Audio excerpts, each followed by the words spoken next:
ഇന്ന് അനുമോളുടെ double stand പൊളിച്ചടുക്കിയൊരു വ്യക്തിയുണ്ട്. അതായത് ബിന്നി ഇന്ന് നല്ല രീതിയിൽ അനുമോൾക്ക് പറയാനുള്ളത് കൃത്യമായി പറഞ്ഞു കൊടുത്തു കേട്ടോ. അതായത് നമ്മുടെ അനുമോളും ബിന്നിയായിരുന്നു കിച്ചൺ ടീമിൽ കഴിഞ്ഞ പ്രാവശ്യം ഉണ്ടായിരുന്നത്. ആ ടീമിൽ ബിന്നിയായിരുന്നു കിച്ചൺ ടീമിലെ ക്യാപ്റ്റൻ. അതുകൊണ്ട് തന്നെ പല സാധനങ്ങളും പലരെയും ബിന്നി ഏൽപ്പിച്ചിട്ടുണ്ടായിരുന്നു.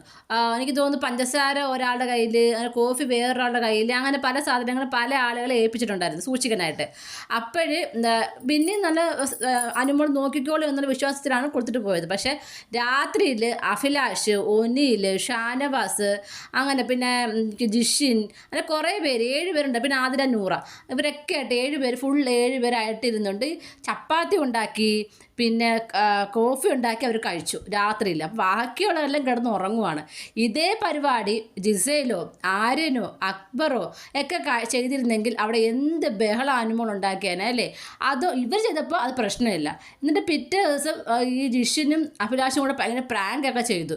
ആ സമയത്ത് അവർ കൂടെ ഒപ്പം ഉണ്ടായിരുന്നു.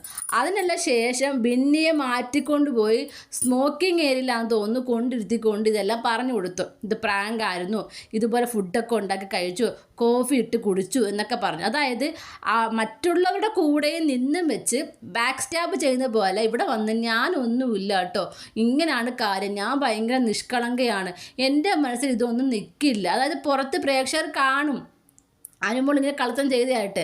അപ്പോൾ അത് വെളുപ്പിക്കാൻ വേണ്ടി നല്ല രീതിയിൽ ശ്രമിച്ചുകൊണ്ട് ചെയ്തതാണ്. പക്ഷേ അതൊരു ബാക്ക് സ്റ്റാബിങ് തന്നെയാണ്. കാര്യം കുറച്ച് പേരെ കൂടെ നിന്നുകൊണ്ട് നമുക്കിങ്ങനെ കളത്തരം ചെയ്യാമെന്ന് പറഞ്ഞ് ചെയ്തു, ഫുഡും കഴിച്ചു, എല്ലാം കഴിഞ്ഞിട്ട് പിറ്റേന്ന് വന്ന് നിന്ന് നല്ല കുഞ്ഞ് ചമ്മേണ്ട ആവശ്യം അനുമോൾക്കില്ല.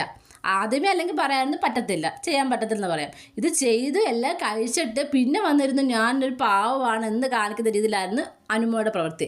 എന്തായാലും അത് കൃത്യമായിട്ട് ഇന്ന് ബിന്നി നോട്ടീസ് ചെയ്തു. കാര്യം എന്ന് പറയുന്നത് ഈ വീക്കിൽ ഹൽവ കൊണ്ടുവന്നപ്പോൾ ആ ഹൽവയ്ക്കകത്ത് കട്ട് ചെയ്ത് ബിന്നിയാണ്. അപ്പോൾ ബിന്നി പറയുന്നു എക്സ്ട്രാ പീസ് ഒന്നുമില്ല. കാര്യം വന്ന 3 ഫാമിലീസിനും കുറച്ച് കൊടുക്കണം, ഫാമിലീസിലുള്ളവർ കൊടുക്കണം, ബാക്കിയും കഴിഞ്ഞിട്ടുള്ളത് ബാക്കി ഈ വീട്ടുകാർക്കും കൊടുക്കണം. അതിനുള്ളതേ ഉള്ളായിരുന്നു.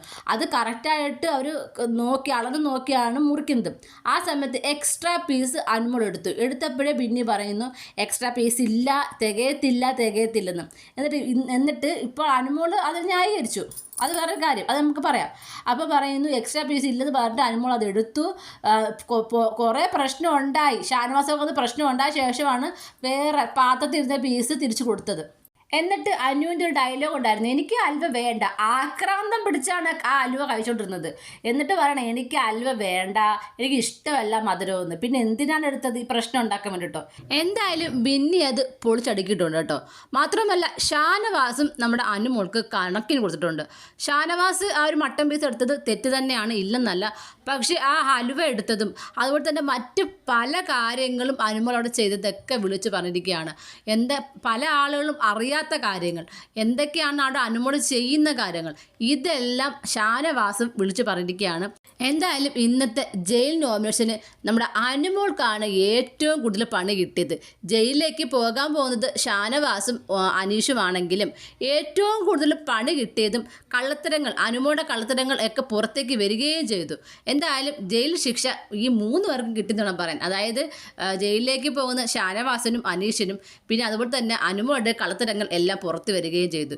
എന്തായാലും പുതിയ കുറേ കള്ളത്തരങ്ങളും കുറേ ഗെയിം പ്ലാനുകളും ഒക്കെ ആയിട്ട് അനുമോൾ വരും, അത് വേറെ കാര്യം. എന്തായാലും ഇതുവരെയുള്ള അനുമോളുടെ കള്ളത്തരങ്ങൾ ഓരോന്നായിട്ട് പുറത്തേക്ക് വന്നിരിക്കുകയാണ്. നിങ്ങൾക്ക് എന്താണ് തോന്നിയത്? നിങ്ങളുടെ അഭിപ്രായങ്ങൾ താഴെ കമൻറ്റ് ബോക്സിൽ മറക്കാതെ രേഖപ്പെടുത്തുക.